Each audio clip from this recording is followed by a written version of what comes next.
Hao, Jauh Jinzhen. Selamat datang kembali di kanal YouTube saya. Sebelumnya saya ingin mengucapkan terima kasih banyak buat teman-teman semua yang boleh berpartisipasi memberikan saran, komentarnya, baik melalui komentar di kanal YouTube saya langsung dan juga melalui pesan WhatsApp. Saya banyak berterima kasih buat komentar, saran berharga dari teman-teman semua. Banyak saya dapat dari pesan WhatsApp. Saya berterima kasih banyak untuk teman-teman semua. Oke, langsung saja hari ini kita akan lanjut untuk membahas buku Mental Baja Pantang Menyerah karya Chinh Chu. Bukunya yang ini, Mental Baja Pantang Menyerah karya Chinh Chu. Oke, nah kemarin kita udah bahas bab 1 dan bab 2 teman-teman. Sekarang kita akan bahas bab 3. Bab 3 ini berbicara mengenai Dharma, pohon pemenuhan permohonan. Saya ingin kita untuk ingat judulnya Dharma sebagai pohon pemenuhan permohonan. Nah, di sini kita akan belajar konsep Dharma itu sendiri. Yang pertama kita akan belajar langsung untuk konsep Dharma. Konsep Dharma itu sendiri adalah pada saat seseorang bertindak sesuai kewajiban untuk melakukan apa yang seharusnya dia lakukan. Jadi sesederhana seseorang melakukan tugas dan tanggung jawab dalam kehidupan yang dia miliki. Di sini juga di Chinh Chu juga katakan bahwa Dharma itu sendiri merupakan dasar dari si mental baja dan pantang menyerah ini. Jadi kalau kita mau mempraktekin mental baja pantang menyerah, kita wajib paham yang namanya Dharma, yakni kita bertindak sesuai dengan kewajiban kita. Oke. Berikutnya juga dibahas bahwa Dharma itu adalah pelindung dan pembebas Anda.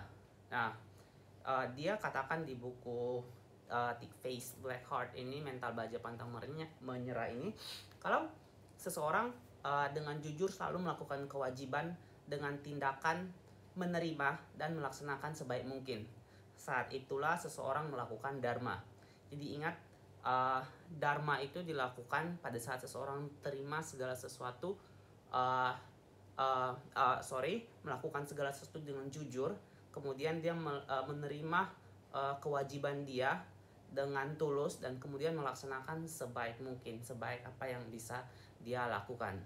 Berikut kita akan coba sedikit melihat beberapa contoh Dharma itu sendiri yang dijelasin di buku ini. Yang pertama, dia ada kasih satu contoh dengan judul headingnya kekuatan ajaib Dharma. Nah, di sini satu pesan yang dia mau sampaikan adalah praktisi mental baja pantang menyerah itu adalah orang-orang yang selalu gigih mencari kebenaran. Nah, kalau teman-teman baca bukunya di sini, di buku ini teman-teman akan dapat kisah mengenai si Leslie, tenaga pembukuan di suatu perusahaan. Jadi singkat cerita, si Leslie ini dia kerja di suatu perusahaan jadi bagian tenaga pembukuan. Tapi ternyata di perusahaan ini juga ada juga dikelola oleh si anak laki-laki, 2 orang anak laki-laki dari si ibu pemilik ini. Tapi selama bekerja di situ, Leslie menemukan bahwa kedua anak laki-laki ini ternyata mengambil uang atau korupsi lah dari perusahaan ibunya ini sendiri. Nah, Leslie yang berprinsip mental baja pantang menyerah, dia merasa bahwa Dharma dia adalah melakukan pekerjaan dan melayani si perusahaan itu, which is under si yang pemiliknya, bosnya adalah si ibu itu. Jadi dia mengambil inisiatif untuk melaporkan apa yang terjadi kepada si ibu setelah dia ngumpulin cukup banyak bukti. Dan kemudian setelah dia bertemu ibu itu, dia kasih tahu si ibu itu bukannya marah, tapi si ibu itu terima dengan baik. Bahkan si ibu itu menawarkan bahwa Leslie untuk membeli perusahaannya si ibu ini. Tapi si Leslie bilang, wah dia nggak punya duit. Dan menariknya adalah si ibu ini menawarkan bahwa oke, kamu nggak usah bayar dulu sekarang, tapi kamu beli aja perusahaan ini sekarang, jalankan perusahaan ini selama 5 tahun ke depan, kamu bayar sekian kepada saya, setelah 5 tahun ke depan perusahaan itu jadi milik kamu.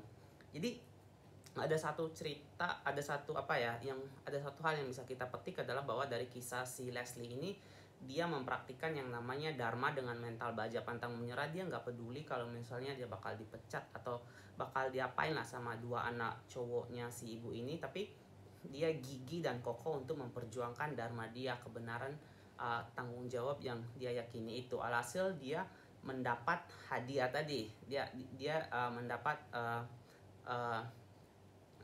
perusahaan tadi.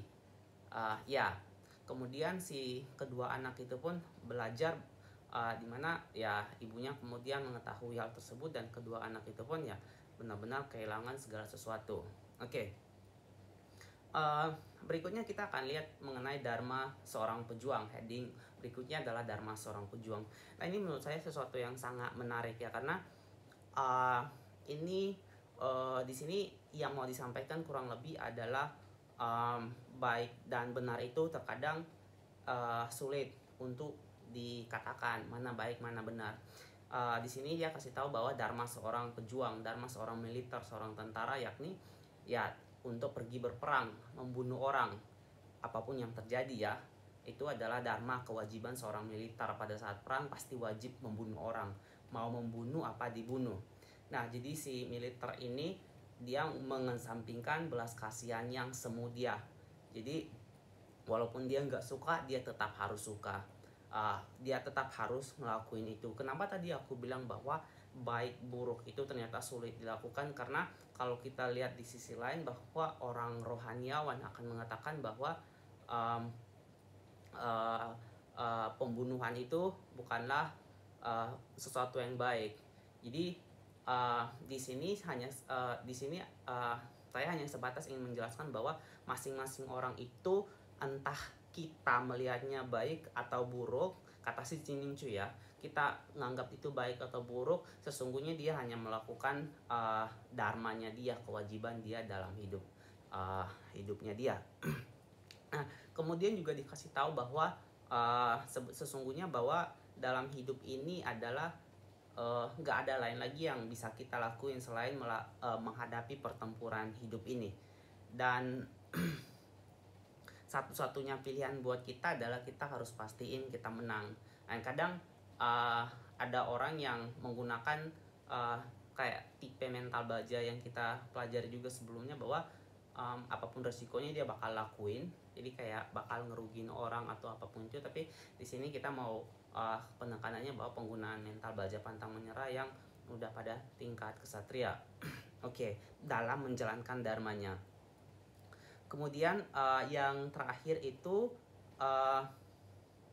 dia sebab terakhir dia mengatakan kepada kita untuk kita mengetahui sebenarnya dharma kita itu apa. Jadi kayak supaya kita itu menjadi orang yang berguna, kita harus mengetahui dharma kita itu apa, dan juga kita harus melakukannya. Seperti kursi, dia tahu dharma dia ya, dia harus diduduki orang. Kalau kursi nggak bersedia didudukin orang ya, pasti si kursi ini nggak ada gunanya. Kemudian pensil atau pena pun, dia tahu dharmanya dia itu adalah untuk digunakan orang untuk menulis. Kalau dia menolak untuk digunakan menulis, tentu dia akan tidak ada manfaatnya. Jadi kesimpulannya adalah bahwa kalau kita tahu apa dharma kita dalam kehidupan kita ini, maka kehidupan ini akan menjadi pohon pemenuhan permohonan. Seperti tadi judul bab kita, dharma pohon pemenuhan permohonan. Saat kita tahu apa dharma kita, maka hidup ini akan menjadi pohon pemenuhan permohonan, karena kita melakukan apa yang seharusnya kita lakukan yang telah ditakdirkan oleh Sang Pencipta. Oke, teman-teman, kali ini sampai di sini aja untuk bab 3 dari buku Mental Baja Pantang Menyerah. 谢谢你们